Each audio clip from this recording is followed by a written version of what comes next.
నమస్కారం welcome to 9+ news speed news.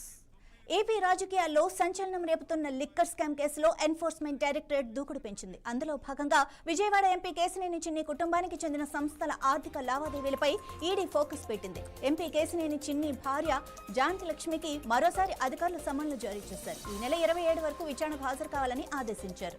Pride in ప్రాక్రాన్ LLP కంపెనీతో పాటు రాజ్ కసిరెడ్డి లింకులపై ఈడీ లోతుగా ఆరా తీస్తోంది. లిక్కర్ స్కామ్ ద్వారా వచ్చిన లాభాల్లో వాటాలు ఉన్నాయన్న అనుమానాలతో విచారణ వేగవంతం చేసినట్లు సమాచారం.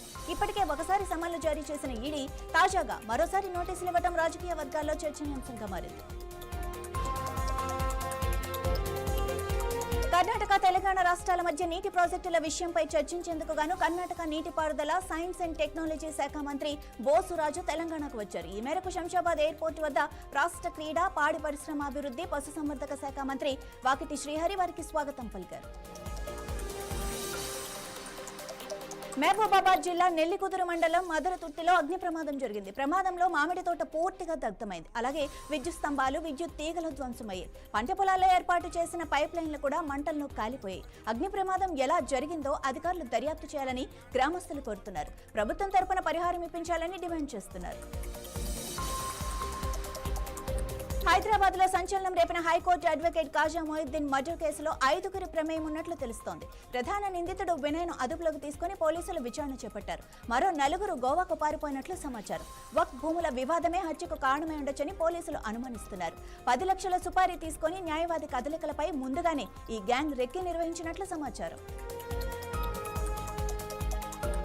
వేసవి కాలంలో అత్యంత వేడిగా భావించే రోహిణి కార్తె నేటి నుంచి ప్రారంభమైంది. సూర్యుడు రోహిణి నక్షత్రంలోకి ప్రవేశించి జూన్ 8 వరకు సంచరిస్తూ ఉండటంతో ఈ కాలాన్ని సాంప్రదాయంగా రోహిణి కార్తెగా పిలుస్తారు. ప్రజల నమ్మకాల ప్రకారం రోహిణి కార్తె సమయంలో ఎండలు అత్యంత తీవ్రంగా ఉంటాయి.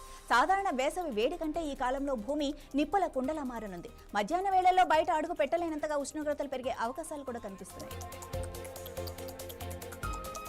రాష్ట్ర ప్రగతి, పర్యావరణ పరిరక్షణ లక్ష్యంగా డిప్యూటీ సీఎం పవన్ కళ్యాణ్ తన క్షేత్రస్థాయి పర్యటనలు ముమ్మరం చేశారు. ముఖ్యంగా గోదావరి ప్రక్షాళన, రాబోయే పుష్కరాల ఏర్పాట్లపై ప్రత్యేకంగా దృష్టి సారించారు. దీనిలో భాగంగా చారిత్రక నగరం రాజమహేంద్రవరంలో ఆయన పర్యటన కొనసాగింది. గోదావరి నది పవిత్రతను కాపాడటంతో పాటు పుష్కరాలను అత్యంత వైభవంగా నిర్వహించడమే ప్రభుత్వ లక్ష్యమని ఆయన స్పష్టం చేశారు. ఈ పర్యటనలో అధికారులకు కీలక ఆదేశాలు జారీ చేశారు.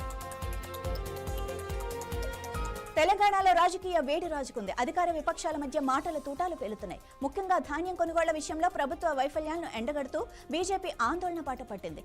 రైతు కోసం బీజేపీ భరోసా పేరుతో బస్సు యాత్రను ప్రారంభించి క్షేత్రస్థాయిలో రైతుల సమస్యలను తెలుసుకుంటూ ముందుకు సాగుతోంది.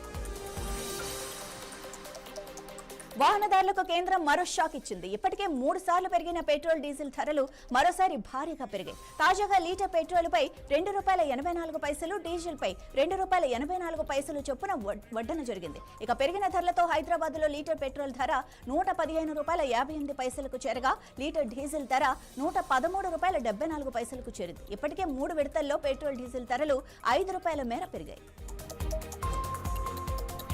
పెద్దపల్లి జిల్లా సుల్తానాబాద్ లో ఓ రైతు ఆందోళన చేశాడు. కాల్వ శ్రీరాంపూర్ మండలం పెడగపల్లి గ్రామానికి చెందిన యువ రైతు మూల సంతోష్ రెడ్డి తమ గ్రామంలోని వడ్ల కొనుగోలు కేంద్రానికి లారీలు పంపించాలని డిమాండ్ చేస్తూ ఆందోళనకు దిగారు. సుల్తానాబాద్ లో లారీపైకి ఎక్కిన రైతు తనపై పెట్రోల్ పోసుకొని ఆత్మహత్య యత్నానికి ప్రయత్నించగా అక్కడే ఉన్న పోలీసులు వెంటనే అప్రమత్తమయ్యారు. స్థానిక ఇన్ఛార్జ్ ఎస్ఐ అశోక్ రెడ్డి రైతును సముదాయిస్తూ సమస్యను ఉన్నతాధికారుల దృష్టికి తీసుకెళ్తామని హామీ ఇచ్చారు. ఎస్ఐ నచ్చచెప్పడంతో రైతు శాంతించి దిగివచ్చాడు.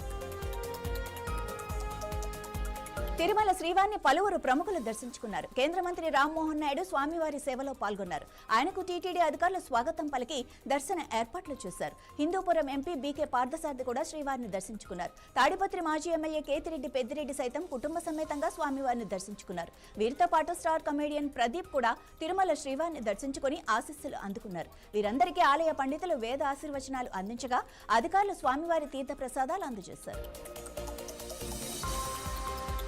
రాష్ట్రంలో ఎండలు భగ్గుమంటుండటంతో పాటు వడగాలులు తీవ్రంగా నమోదవుతున్నాయి. ముఖ్యంగా నల్గొండ, నిజామాబాద్, భద్రాద్రి కొత్తగూడెం, సూర్యాపేట జిల్లాల్లో హీట్ వేవ్స్ రికార్డు స్థాయిలో నమోదయ్యాయి. రాష్ట్రంలో మరో 2 రోజుల పాటు ఎండలు దంచుకొట్టనున్నాయి. వడగాలులు తీవ్రంగా వీస్తాయని ఐఎండీ హెచ్చరిస్తూ రాష్ట్రానికి ఆరెంజ్ అలర్ట్ జారీ చేసింది. రాత్రిపూట వేడి పరిస్థితులు ఉంటాయని వార్నింగ్ ఇచ్చింది. తెలంగాణలో కాంగ్రెస్ ప్రభుత్వ పాలనపై కేటీఆర్ తీవ్ర స్థాయిలో విమర్శలు గుప్పించారు. రాష్ట్రంలో ప్రజల పరిస్థితి ఎంత దారుణంగా మారిందో ఒక ఘటన చూస్తే అర్థమవుతుందని ఆయన ట్వీట్ చేశారు. బతికున్నప్పుడు అండ దొరకకపోగా చనిపోయిన తర్వాత కూడా కనీస గౌరవం దక్కని పరిస్థితికి కాంగ్రెస్ ప్రభుత్వం తెలంగాణను తీసుకొచ్చిందని మండిపడ్డారు. కేసీఆర్ హయాంలో పేదవాడి ఆఖరి ప్రయాణం కూడా గౌరవంగా సాగాలని ప్రత్యేకంగా పార్థివదేహాల తరలింపు వాహనాలను ఏర్పాటు చేశామని, అది మానవత్వానికి నిదర్శనమని తెలిపారు. కానీ ఇప్పుడు కుటుంబ సభ్యులే మృతదేహాలను భుజాలపై మోసుకెళ్లాల్సిన దుస్థితి రావటం తెలంగాణ ఆత్మగౌరవానికే మచ్చ అని ఆవేదన వ్యక్తం చేశారు. హైదరాబాద్ లోని సూరారం పోలీస్ స్టేషన్ పరిధి వైష్ణవీనగర్ శ్రీ లక్ష్మీ గణపతి ఆలయంలో హుండీ చోరీ జరిగింది. ఆలయంలో హుండీని దుండగులు ఎత్తుకెళ్లారు. హుండీలోని సొమ్మును తీసుకుని అటవీ ప్రాంతంలో హుండీని వదిలేసి దుండగులు పరారయ్యారు. స్థానికులు హుండీని గుర్తించి తిరిగి ఆలయానికి తీసుకొచ్చారు. దేవాలయ నిర్వాహకుల సమూహంలో పోలీసులు ఘటనా స్థలికి చేరుకుని దర్యాప్తు చేస్తున్నారు. సీసీటీవీ ఫుటేజ్ ఆధారంగా కేసు నమోదు చేసి దర్యాప్తు చేస్తున్నారు. మహారాష్ట్రలోని రాయగఢ్ జిల్లాలో ఘోర ప్రమాదం జరిగింది. కారు లోయలో పడి 8 మంది మృతి చెందారు. పోలాద్పూర్ మహాబలేశ్వర్ రోడ్డులోని అంబెనాలి ఘాట్ ప్రాంతంలో సోమవారం ఉదయం ఈ ఘటన జరిగిందని పోలీసులు తెలిపారు. మృతులంతా సతారాకు చెందిన వారని చెప్పారు. ప్రయాణికులు దాపోలి నుంచి సతారాకు ప్రయాణిస్తుండగా వాహనం అదుపు తప్పి లోయలో పడిపోయిందని సీనియర్ పోలీసు అధికారి తెలిపారు. స్థానికులు పోలీసులు సహాయ చర్యలు చేపట్టారు. ఇక లోయ సుమారు 1000 అడుగుల లోతు ఉంటుందని స్థానికులు అంచనా వేస్తున్నారు.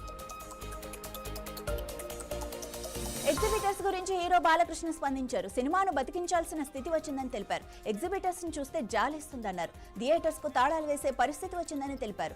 ఎక్కువ సినిమాలు, మంచి సినిమాలు చేయాలని అభిప్రాయపడ్డారు. ఈ రోజు టెక్నిక్ ఎక్కువై సినిమాలు ఆలస్యమవుతున్నాయని అన్నారు. తెలుగు చిత్ర పరిశ్రమను ఆదుకునేందుకు ఏపీ ప్రభుత్వం సిద్ధంగా ఉంది. తెలంగాణ ప్రభుత్వం కూడా చిత్ర పరిశ్రమను ఆదుకోవాలని కోరారు.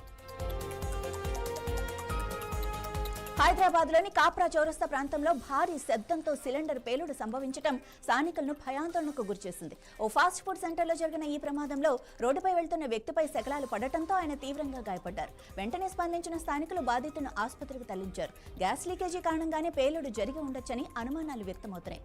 ఘటనపై పోలీసులు దర్యాప్తు చేపట్టారు. కాళేశ్వరం క్షేత్రం భక్తజన సంద్రంగా మారింది. సరస్వతి అంచె పుష్కరాల వైభవం అంబరానంటుతోంది.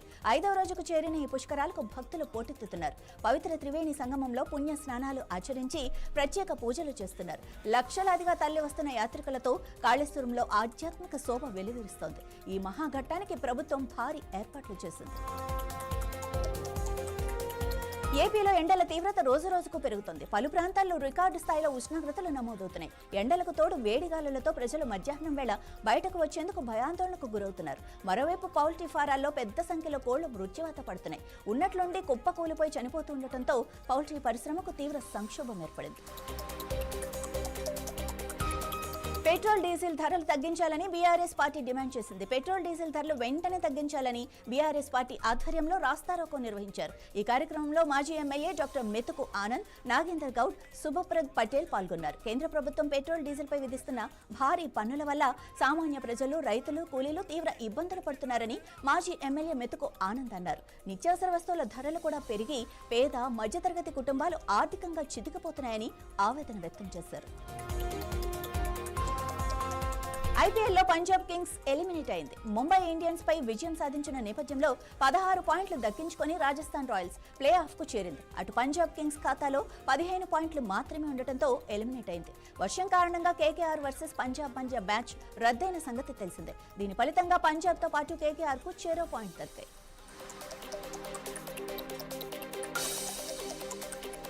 ఇవి ఇప్పటివరకున్న స్పీడ్ న్యూస్ అప్డేట్స్. మరిన్ని అప్డేట్స్ కోసం చూస్తూనే ఉండండి 9+ న్యూస్.